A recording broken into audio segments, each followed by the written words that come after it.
ese wari uzi ko ushobora kunywa amazi buri munsi ariko ukayanywa mu gihe kitari cyo?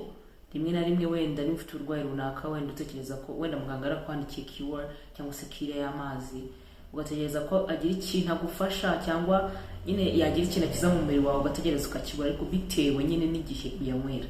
Amazi ni ubuzima. Amazi aradufasha cyane. Hari metabolism nyinshi ziba mu mubiri hatarimo amazi zitakorwa, ariko nanone iyo tuyanyweye igihe kitari cyo cyangwa kabyita igihe kitari cyo, byose birapfa. So ngiye kuvuga neza ku bihe 10 byiza byo kunywaho amazi. Igihe cya mbere rero ugomba kunyweraho amazi ni mu gitondo ukimara kubyuka. Ugomba kunywa amazi nyine ukibyuka, kuko kugira ngo unatangire umunsi neza. Ariko akenshi amazi umuntu anyoye akimara kubyuka ni amazi, ayo mazi agufasha no nyine no mu buryo buri health, utangira umunsi neza, umubiri ugumye ugenda ubona amazi yo gukonsoma muri process runaka cyangwa metabolism runaka bitewe. Ikindi, ayo mazi agabanya ibiro. Amazi nyine umuntu anyoye afashe mu gitondo akibyuka. Ariko nanone ntabwo ari abantu bose bagomba kuyanywa, kuko hari abayanywa akabajya mu gifu, hari abayanywa wenda ntibigende neza bitewe. Hari abantu batanywa amazi nyine batanywera amazi mu ndansa, cyangwa se nyine ngo banywa amazi nta kindi kintu bafashe, ariko wowe bitagira icyo bitwara, bitagira icyo byangiza. Ni byiza kunywa amazi mu gitondo ukibyuka. Ikindi gihe cya kabiri cyiza cyo kunywa amazi imbere y'iminota 20 cyangwa 30 mbere y'uko urya. Hari abantu babivanga, hari abantu ubona bari ku meza, ukabona umuntu ari ku meza ari kurya ari gusomeza n'amazi, cyangwa ukabona umuntu ari kurya ari kunywa na ji. Ntabwo ntabwo ari byiza, bigora. Okay, biragufasha nyine kugira ngo ibintu bitakuniga wenda ibyo uri kurya, cyangwa se ni kugira ngo bitakuniga, ariko nanone birushya nyine igogora. So rero biba byiza ibinyweho mbere y'iminota 20 cyangwa 30 mbere y'uko ujya gutangira kurya, mbere y'uko ujya gufata amafunguro atandukanye. Isaha yose yaba ari mu saa sita, mu gitondo cyangwa se nimugoroba. So biba byiza rero iyo unyweye amazi mbere ho iminota 20 cyangwa 30 yo kurya. Ikindi ni nyuma yo kurya, ariko nabwo nyuma yo kurya uyanywa nka nyuma y'iminota 60 cyangwa se 30, bityo kugira ngo binanone nyine bitarushya igogora. Iki cyo mu cyumve neza. Hari ukuntu umuntu aba amaje nko kurya nko mu cyaro, tutagira iyo routine nyine yo kumonitoringa senda mu amazi igihe iki n'iki, ugasanga umaje nko kurya ibijumba, inyota ikakwica. Akenshi iyo abantu bari inyama z'ingurube, bamara kuzirya ugahita ujya kunywa amazi, tayari uri kwiyica. Ntabwo ari byiza. Ugomba gutegereza nyuma, cyangwa se si inyama z'ingurube gusa, n'ibindi bintu nyine bituma umuntu yakirwa. So ntabwo ari byiza rero, ugomba gutegereza nyuma aho iminota 30 cyangwa se 50 ni igihe cy'isaha. So biba byiza rero iyo utegereje. Ikindi gihe cyiza cyo kunywa amazi imbere yo gukora siporo. Hari abantu rero batajya bita kuri bino bintu, ariko none kujya muri siporo utamanje gufata amazi ni bibi. Ntabwo ari byiza pe, ntabwo ari byiza habe na gatoya. So rero mu gihe ugiye gukora siporo, mbere yo gukora siporo manza unywa amazi, manze wicero nk'iminota 10 utuze, ajye mu mubiri neza, kuko amazi arirukanka of course, ajye mu mubiri neza, then utangire siporo yawe. Nanone ugitekereza ko ugiye gukora siporo uratakaza ibyuya n'amazi. Rero ibaze rero iyo ugenda buri munsi, wenda tuvuga gukora siporo buri munsi, utakaza ibyuya by'ibintu uri gukonsuming ibintu utinjije mu mubiri. Ayo mazi nyine uri kuyatakaza kandi ntayo winjije. Rero ibyo nabyo biridanje ku mubiri wacu. Rero ikindi gihe mu gihe cy'imyitozo cyangwa se mu gihe cya siporo, ugomba kuyanywa mu gihe uri cy'imyitozo cyangwa se mu gihe cya siporo iri bumare igihe kinini. Hari ukuntu ukora nk'iminota 30 cyangwa se nk'amasaha 2, then nko mo hagati bikaba ngombwa ko unywa amazi. None nyine iyo siporo wenda tubwira amara nk'amasaha 3, ukoze isaha ya mbere, muri iyo saha ya kabiri ugomba kunywa amazi kugira ngo ugere no muri isaha ya gatatu uri kubasha gusurvive. Aba sportif rero ibyo byo birabareba, ugomba kunywa amazi igihe siporo yawe cyangwa se mu gihe imyitozo ngororamubiri yawe uri gukora ibuze kumara igihe kinini. Nawe si byiza kugira ngo ukora siporo ugenda usoma aho uri kwirukanka ugenda no, ufata time kavuga uti igihe niki mu minota ni cyangwa se mu masaha ya naya ndanywa amazi. Ikindi ugomba kunywa amazi ukimara kurangiza siporo, ariko hano nanone ugomba kwitonda.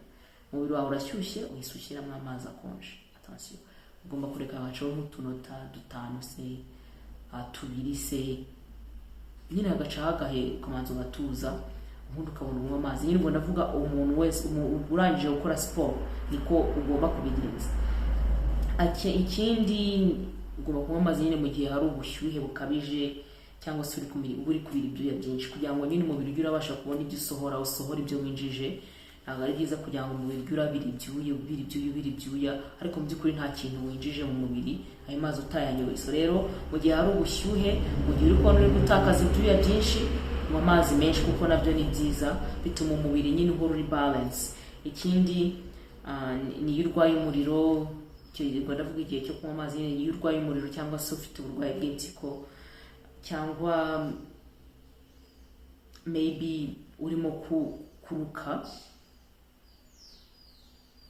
ugomba kuyanywa buhoro buhoro. Iyo uri kuruka, by'umwihariko iyo umaze nko kuruka wenda uri kugenda uruka, biba byiza unyweye ukunywa ku mazi gakeya, ugatuza, kongera ugasoma buhoro buhoro ugatuza. Biragufasha, biranahagarara kwanza, biranahagarara. Ni muzana kwese ku muntu.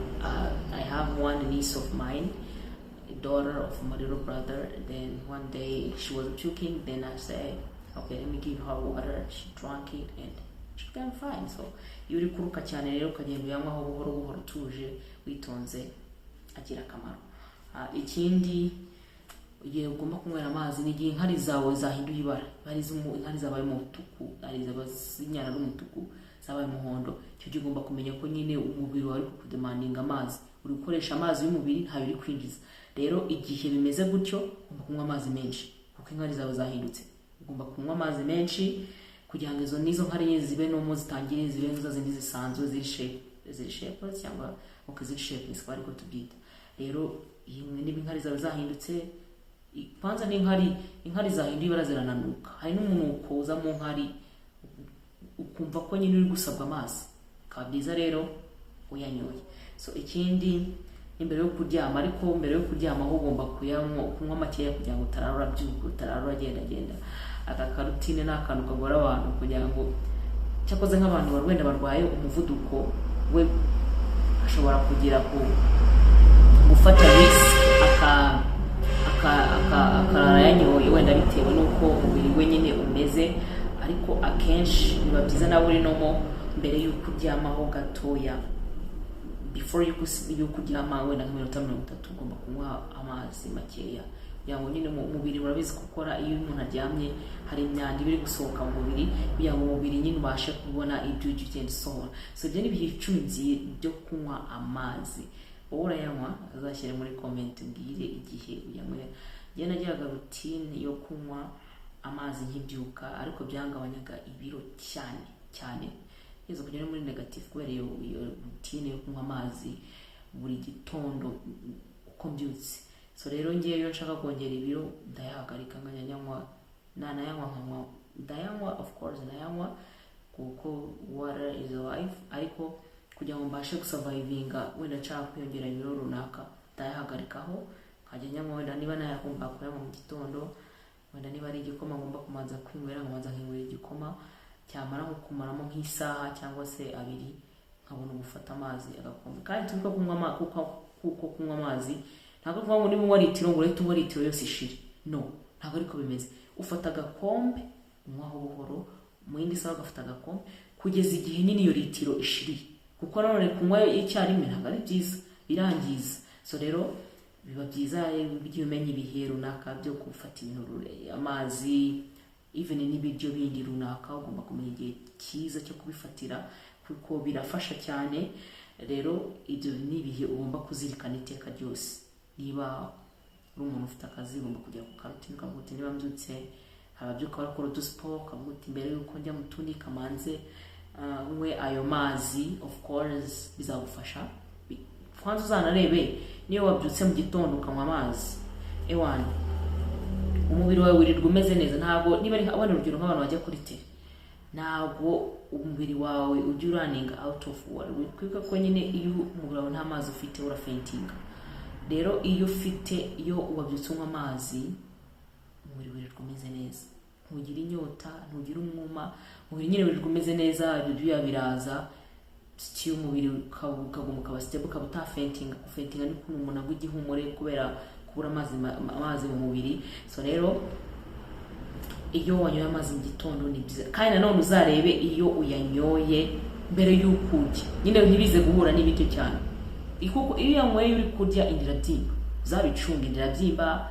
Hari n'abuza kuza murabizi ibiryo bikagaruka, sibyo, kubera amazi nyine wanyoye uri kurya. So rero ntabwo ari byiza tujye uwo muco tuvaneho, sibyo, kunywa ni ukunywa no kurya ni ukurya.